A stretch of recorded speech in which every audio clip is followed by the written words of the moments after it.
Voter তালিকায় SIR প্রক্রিয়ায় বাবার নামের ভুলে রিভেরিফিকেশনের নির্দেশ পেলেন রাজ্যের এক জনপ্রতিনিধি। তার অভিযোগ 2002 সালে ভোটার লিস্টে বাবার নাম ছিল আলী আকবর সিদ্দিকী, তবে বর্তমানে তালিকায় দেখা যাচ্ছে মোহাম্মদ আলী আকবর সিদ্দিকী। আর সেই জন্যই বিএলও অ্যাপে নাম তুলতে সমস্যা হচ্ছে, সেই জন্যই তাকে আবার রিভেরিফাই করাতে হবে। এতক্ষণে বুঝে গেছেন কার কথা বলছি। একেবারে ঠিকই ধরেছেন, আমরা বলছি আইএসএফ বিধায়ক নওশাদ সিদ্দিকীর কথা। ভাঙড়ের চকমরিচায় এসে নওশাদ জানান যে এতে আতঙ্কের কোনো কারণ নেই, ভেরিফাই করলে সমস্যাটা মিটে যাবে। তিনি সাধারণ মানুষকেও এসআইআর নিয়ে ভয় না পাওয়ার আহ্বান জানিয়েছেন। কি বলছেন আইএসএফ বিধায়ক নওশাদ সিদ্দিকী, শোনাবো। একটা কপি তো আপনার কাছে আছে, কি বলেছে ওটা নিয়ে লড়াই করব। তো ডাকছে যান, ভয় পাবেন না, ডাকছে যাবে, গিয়ে আপনি দেখি আসবেন। কিসের কেন ডাকছে বলুন তো।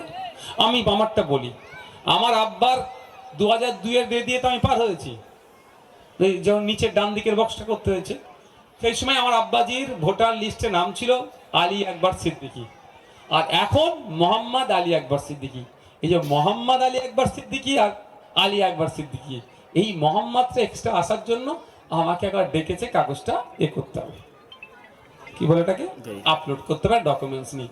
তো এই ধরনের মৌলিক বানান ছিল এক, এখন আলাদা হয়ে গেছে ম্যাক্সিমাম। দেখবেন এটা কেন এটা করছে, শুভেন্দু অধিকারী চিৎকার করছে না 1.5 কোটি রোহিঙ্গা তারা ফুল ফ্লপ। আপনি আমি প্রশ্ন করব যে এত কোটি টাকা খরচ করে করলে আপডেট কি, রেজাল্ট কি? রেজাল্ট যদি শূন্য হয় তাহলে এত টাকা খরচ করলে কেন? আমার আপনার ট্যাক্সের টাকা। কিছু কাজ দেখাচ্ছে নির্বাচন কমিশন, কাজ হচ্ছে, ঘোড়ার ডিম হবে, শুধু লাইনে দাঁড় করাচ্ছে। এই লাইনে দাঁড় করানো সরকারকে আমরা একদিন লাইনে দাঁড় করিয়ে দেবো। পরে নওশাদ সিদ্দিকী মঞ্চ থেকে নেমেও বলেন এই নিয়ে সমস্যার কিছু নেই, বিএলওর সঙ্গে তার রাস্তায় দেখা হয়েছিল, সমস্যাটা মিটেও গিয়েছে। কি বলছেন নওশাদ সিদ্দিকী, শোনাবো। আপনি বক্তব্যের মাঝে বলছিলেন এসআইআর এর মধ্যে কিছু ভুল এসছে আপনার নামে, সেই আমার নিজের নাম, আমাদের যিনি লোকাল বিএলও আমার যিনি আছেন বুথ লেভেল অফিসার, তার সাথে কথা হলো যে আমার নামেরও সমস্যা হচ্ছে, মানে আমাকে আবার রিভেরিফাই করতে হবে। সমস্যা কি, ভয় পাবার কি আছে? আমি যদি জানার চেষ্টা করলাম যে আমার কি সমস্যা, ওনার যে অ্যাপস দেখে বললো যে হয়েছে, কি বলে আপনার ওটা, আমার 2002-এর ভোটার লিস্ট অনুযায়ী যে আমি পার হয়েছি, সেটা আমার আব্বার পিতার, আমার পিতার নাম ছিল আলী আকবর সিদ্দিকী 2002-এর ভোটার লিস্টে, আর এখন মোহাম্মদ আলী আকবর সিদ্দিকী। ওই কারণে আমাকে আবার এন্ট্রি করতে হবে বা রিভেরিফাই করতে হবে। এটা এত ভয়ের কি আছে? দেবো, কাগজ দেবো। আপনি কি গিয়েছিলেন? না, আমার সাথে রাস্তায় দেখা হয়েছিল, এবার কাগজটা পাঠাতে। এবার আমার ক্ষেত্রে হয়তো রাস্তায় দেখা হয়ে গেছে, অন্যজনের ক্ষেত্রে যেতে হবে, বাঁচতে হবে, এটা কোনো বড়ই। এদিকে বিষয়টা নিয়ে কটাক্ষ করেন ক্যানিং পূর্বের তৃণমূল বিধায়ক শওকত মোল্লা। তিনি বলেন ভোটার লিস্টের পাশাপাশি নওশাদের ব্যবহারও সংশোধন করা উচিত। কি বলছেন শওকত মোল্লা, শোনাবো। নওশাদ সিদ্দিকী বিভিন্ন মিটিংয়ে গিয়ে বোঝাচ্ছিলেন যে এসআইআর করা উচিত, সব কিছুই বলছিলেন, কিন্তু এখন নিজেকেই হচ্ছে হিয়ারিং এর নাম এসছে। কি বলবেন এটা নিয়ে? আসলে এক বাক্যে ওর সবটাই ভুল, মানে ভুল পথে চলা লোক, কোনো সঠিক পথে চলা লোক এই নওশাদ সিদ্দিকী নয়। কারণ নিজেও ভুল আর নিজের সঙ্গে থাকা যারা আছে তাদের অধিকাংশটাই ভুল। কারণ প্রথম দিন থেকে প্রতিটি বিষয়ে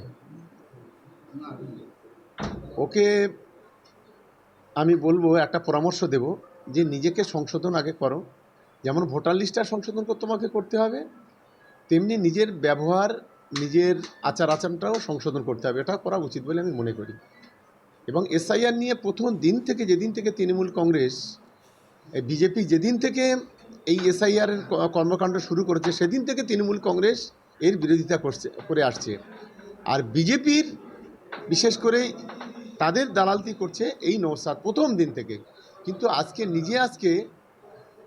নিজের ভুলের জন্য আজকে ওকে লাইনে দাঁড় করাতে হচ্ছে। এটাই হচ্ছে ওদের থেকে আমাদের তফাৎ।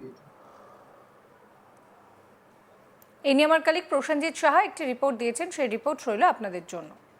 রাজ্য জুড়ে শুরু হয়েছে এসআইআর-এর শুনানি। যাদের যাদের ভোটার তালিকায় নামের গরমিল রয়েছে বা অন্যান্য কোনো তথ্যে গরমিল রয়েছে, তাদেরকে কার্যত শুনানি শিবিরে ডাকা হচ্ছে। আর সেই শুনানি শিবিরে এবার ডাক পেয়েছেন ভাঙড়ের বিধায়ক নওশাদ সিদ্দিকী। তার কারণ তার বাবার নামের ক্ষেত্রে গরমিল দেখা দিয়েছে। 2002 সালে নওশাদ সিদ্দিকীর বাবার নামের ক্ষেত্রে মোহাম্মদ আলী সিদ্দিকী নাম ছিল, সেখানে এবার সেই নাম কিছু টাকা হলেও ভুল এসেছে বা পরিবর্তিত হয়ে এসেছে, আর সেই কারণেই তাকে কিন্তু শুনানি শিবিরে ডাকা হয়েছে। নওশাদ সিদ্দিকী অবশ্য জানিয়েছেন যে এ নিয়ে কোনো চিন্তার বিষয় নেই, সমস্ত সরকারি নিয়ম নির্দেশিকা মেনে, নির্বাচন কমিশনের কথা মেনে তিনি কিন্তু এই শুনানি শিবিরে যাবেন এবং সেখানে গিয়ে যা যা ফর্মালিটিস রয়েছেন, যা যা তথ্য সেখানে জমা করতে হবে, সেই তথ্য কিন্তু তিনি জমা করবেন এবং এক্ষেত্রে কোনো রকম কোনো ভয় ভীতির ব্যাপার নেই। নির্বাচন কমিশন যে কাজ করছে সেটা ঠিক কাজ করছে।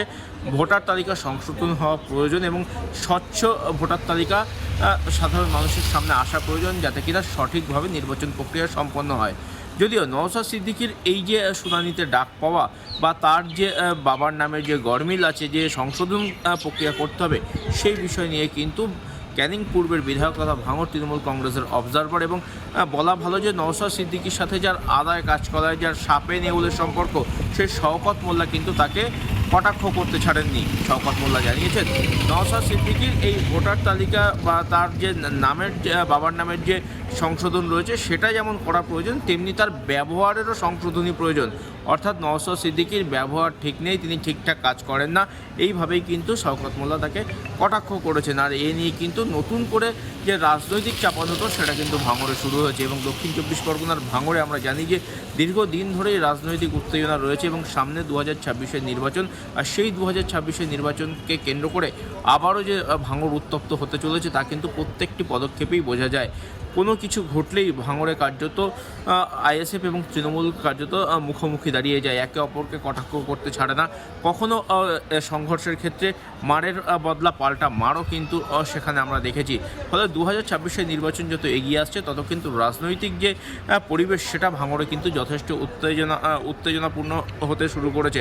এবং আর এবারে নওশাদ সিদ্দিকীর যে শুনানিতে ডাক পড়েছে, এসআইআরের যে শুনানি, অর্থাৎ তার যে এসআইআরের যে কাগজপত্র রয়েছে বা নামের যে তালিকা এসেছে ভোটার তালিকা, সেখানে তার বাবার নাম ভুল রয়েছে বলে তাকে শুনানিতে ডাকা হয়েছে এবং সেই শুনানি নিয়েও কিন্তু কটাক্ষ করতে ছাড়েননি তৃণমূল নেতা তথা ক্যানিং পূর্বের বিধায়ক শওকত মোল্লা। নওশাদ সিদ্দিকী অবশ্য এ বিষয়ে কোনোরকমভাবে মুখ খুলতে চাননি। তিনি দাবি করেছেন যে নির্বাচন কমিশনের যে নিয়ম আছে সেই নিয়ম নীতি মেনে তিনি শুনানিতে হাজির হবেন এবং তিনি যাবতীয় প্রমাণপত্র দিয়ে তিনি তার কাগজপত্র ঠিক করবেন, এমনটাই কিন্তু বার্তা দিয়েছেন ভাঙড়ের বিধায়ক নওশাদ সিদ্দিকী।